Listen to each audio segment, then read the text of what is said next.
ведется оперативная съемка от 7 июля 2020 года на местности Ручьи Сынча,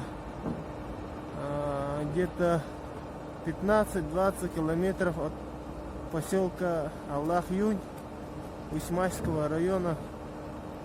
В данном участке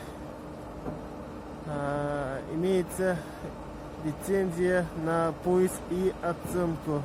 Как мы вот обнаружили, установили, данная подрядная организация ведет добычу золотосодержащего сырья. Работает, как видите, погрузчик.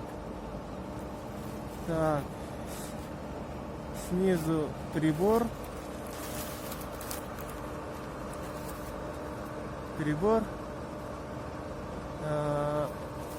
Имеется дизельная станция,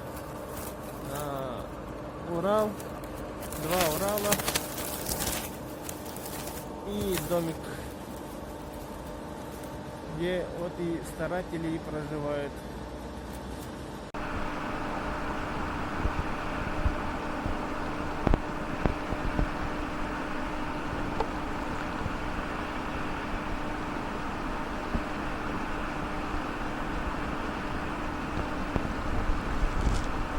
Оперативная съемка продолжается. Сейчас наблюдаем, как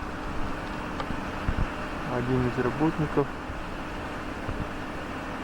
предположительно занимается доводкой золота.